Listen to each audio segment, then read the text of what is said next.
सतगुरुदेव की जय।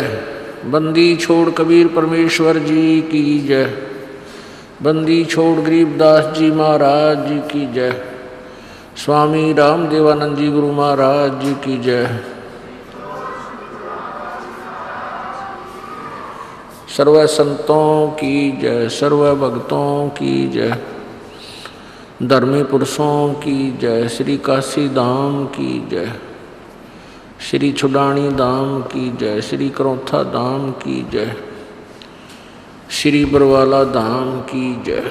सत साहिब गरीब नमो नमो सतपुरुष को नमस्कार गुरु की नहीं। सुर नर मुनि जन साधुआं संतों सर्वसदी नहीं। सतगुरु साहेब संत सब दंडोतम प्रणाम। आगे पीछे मज हुए तिनको जा कुर्बान। नराकार निर्विषम काल जाल वैभंजनम निर्लेपम निज निर्गुणम अकल अनुबेशोन्दनम। सोहम सुरति समाप्तम सकल समाना नीरतलय उज्ज्वल हिरंबर हरदमम बेपरवा अथा है वार पार नहीं मज्जतम। गरीब जो सुमरे सिद्ध होई गणनायक गलता ना करो अनुग्रह सोई पारस पद परवाना। आदि गणेश मनाऊं गणनायक देवन देवा चरण कमलो लाऊं आदंत करूं सेवा। परम शक्ति संगीतम रिद्धि सिद्धाता सोई अवगत गुण अतीतम सत्य पुरुष निर्मोही जगदम्बा जगदीशम। मंगल रूप मुरारी तन मन अर्पों शीशम भक्ति मुक्ति भंडारी। सुर नर मुनि जन ध्यावे ब्रह्मा विष्णु महेशा शेष सहस मुख गावे पूजे आदि गणेशा। इंद्र कुबेर सरीखा वरुण धर्म राय जावे समरथ जीवन जी का मन इच्छा फल पावे। 33 कोटि आधारा जावे शेष 88 उतरे भव जल पारा कट है यम की फांसी। 33 कोटि आधारा जावे शेष 88 उतरे भव जल पारा कट है यम की फांसी। कर जोड़ूं विनती करूं धरूं चरण पर शीश। गुरु जी राम देवानंद जी महाराज ने दियो नाम बख्शीश।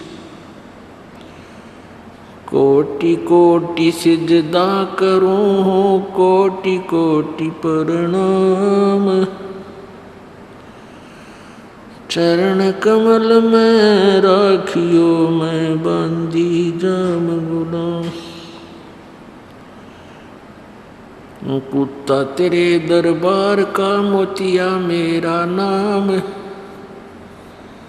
गले प्रेम की जेवड़ी झांखें तो वहाँ जाऊं। तो करो तो बावड़ूं दूर दूर करो तो जाऊं। जो राखो तो ही रहूं जो देवो सो खाऊं। जय इब के सतगुरु मिले सब दुख आँखों रोए। चरणों ऊपर शीश धरूं कहूँ जो केड़ी हो। कबीर साईं मिलेंगे पूछेंगे कुशलात आद अंत की सब कहूँ। अपने दिल की बात गुरु जी तुम ना भूलियो। चाहे लाख लोग मिल जाए हमसे तुमको बहुत हैं। तुमसे हमको नाई। कबीर तुम्हारे विसारे क्या बने, मैं किसकी शरण में जाऊं। शिव ब्रंच मुनि नारदा, तिनके हृदय न समाऊं। अब गुण किए तो बहुत किए, करत न मानी आरे। बावे बंदा बख्श दियो, बावे गर्दन उतार। कबीर अवगुण मेरे बाप जी, बख्शो गरीब नवाज। जो मैं पूत कपूत हूँ, बौर पिता को लाज। मैं अपराधी जन्म का, नख सिख भरे विकार। तुम दाता दुखे बंजना, मेरी करो संभार। परम पिता परमेश्वर पूर्ण ब्रह्म कबीर देव कबीर साहब अपनी प्यारी आत्माओं को अपने निज घर यथार्थ स्थान का ज्ञान देने के लिए स्वयं ही इस धरातल पर आते हैं।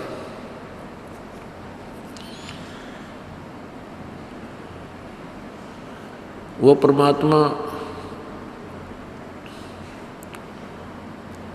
उस यथार्थ ज्ञान को पुनः जागृत करता है जो काल के दूत अज्ञानी ऋषियों महर्षियों द्वारा छुपा दिया गया होता है, जनसाधारण तक नहीं जाने दिया गया होता है।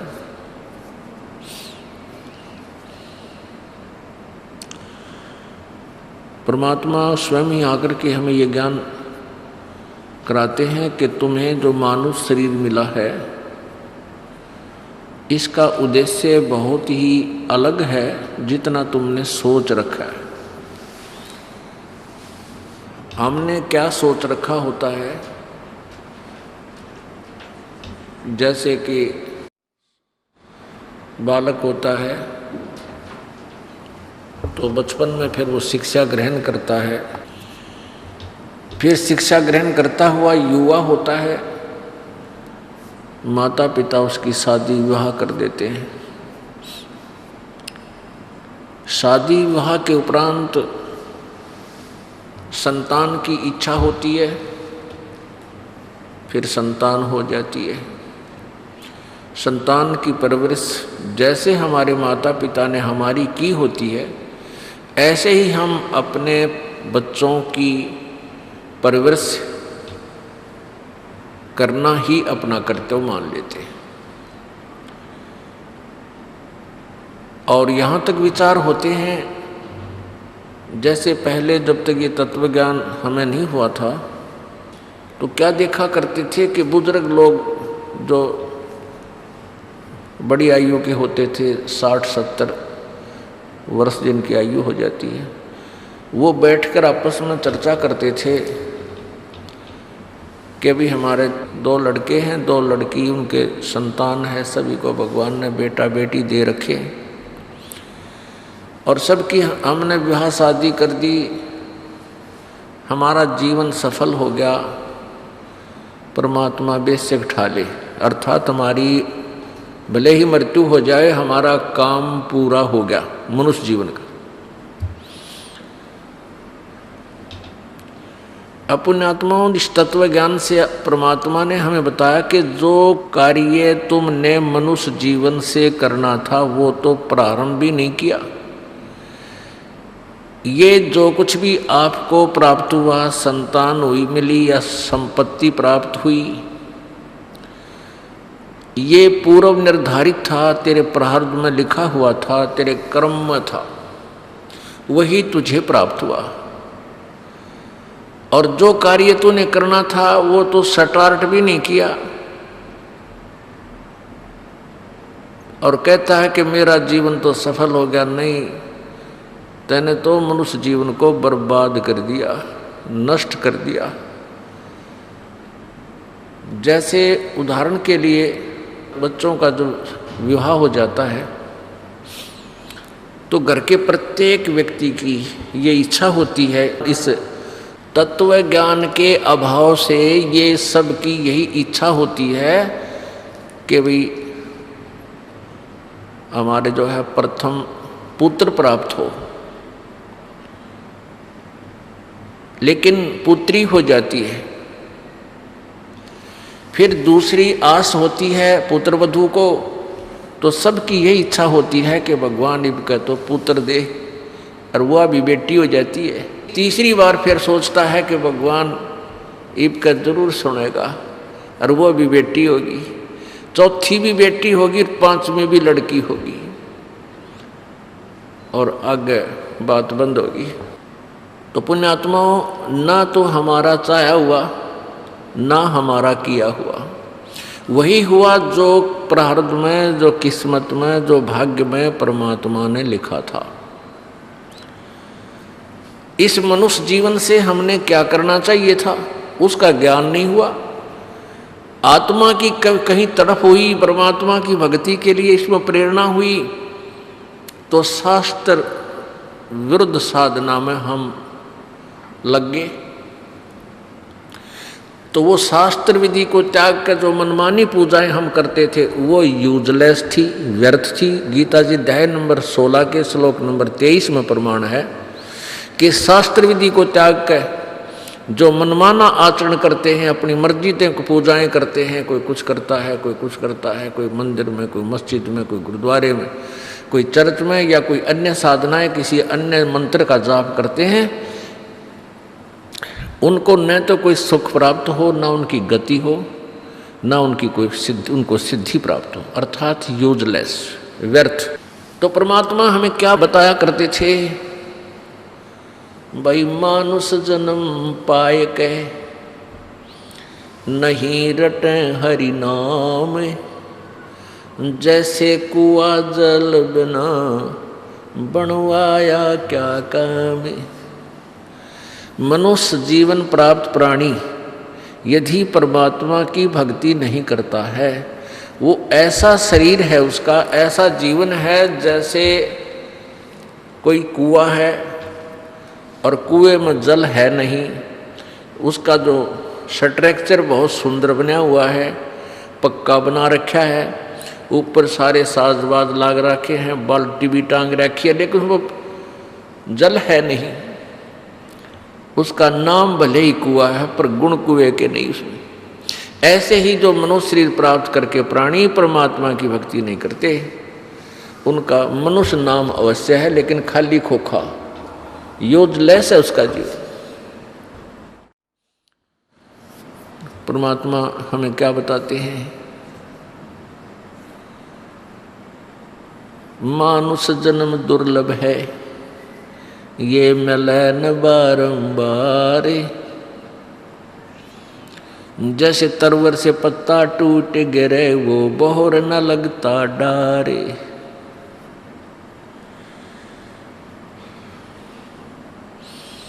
बंदे तू कर बंदगी जैसा वह दीदारे, अवसर मानुष जन्म का भाई मिलन बारंबार।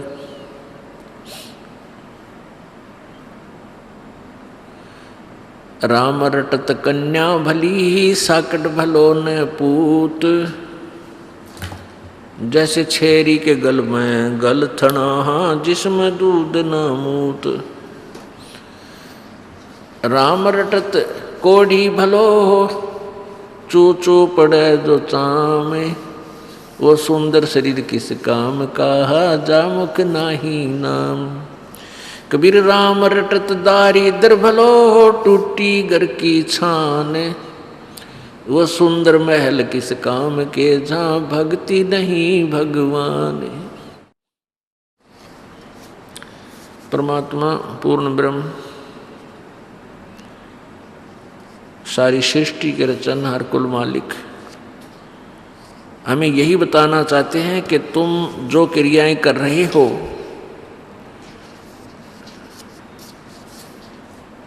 ये तुम्हारी मनुष्य जीवन के पूर्ण कार्य नहीं है। कहते हैं राम रटत कन्या भली और साकट बला न पूत।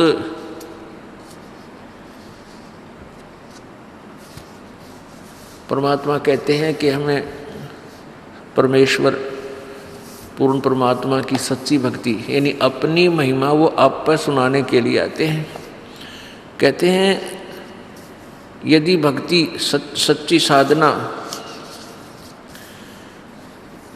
लड़की करती है, बेटी करती है, वो उस साकेत पुत्र से 1000 गुना अच्छी है जो परमात्मा की साधना नहीं करता। और वो लड़का जो परमात्मा की भक्ति नहीं करता वो माता पिता के लिए ऐसा सिरदर्द है, ऐसा वजन है जैसे बकरी के गल में एक थन जैसा खालड़ा लटका करे। बकरी के गले में एक थन के आकार का एक व्यर्थ में वैसे ही आगे एक चाम लटकता रहता है। उसको गल थना बोलते हैं, गल में लटका हुआ थन।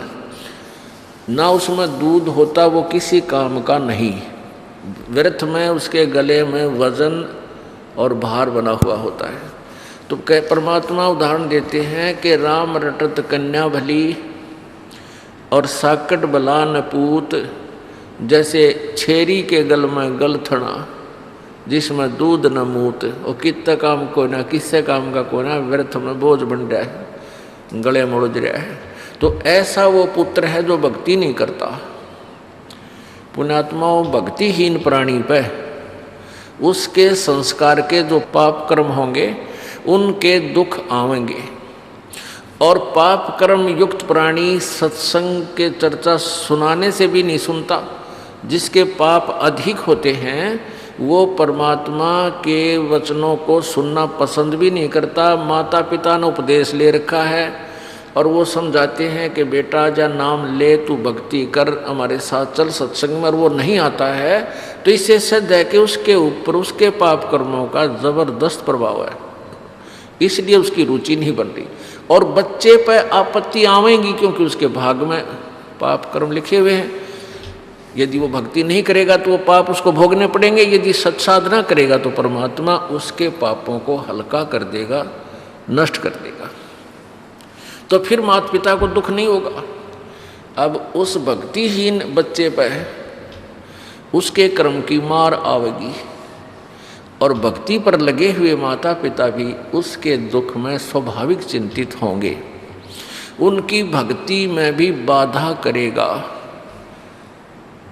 और वो बेटी जो परमात्मा की भक्ति कर रही है उसके भी प्रारब्ध में आने वाले समय में कोई ऐसा कर्म दुख आएगा तो परमात्मा नहीं आने देगा, क्योंकि ये पाप नाशक भगवान है कबीर परमात्मा।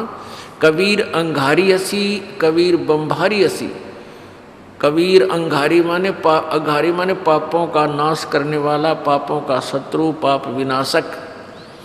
और बम्भारी माने बंधनों से छुटराने वाला, बंदी छोड़ है। तो वो उस बेटी के उस प्रारब्ध के उस कठिन कर्म को, उस पाप कर्म को नष्ट कर देगा। इसलिए वह बेटी सुखी रहेगी। और बेटी सुखी रहेगी तो माता पिता भी सुखी रहेंगे, उनकी आत्मा भी परमात्मा में दृढ़ रहेगी। यदि बेटी भक्ति पर नहीं लगी है, उसके ऊपर आपत्तियाँ आती हैं तो माता पिता को पता लगता है तो उनकी नींद हराम हो जाती है, भोजन नहीं कर सकते वो उस दिन। तो इसलिए परमात्मा कहते हैं कि राम रटत कन्या भली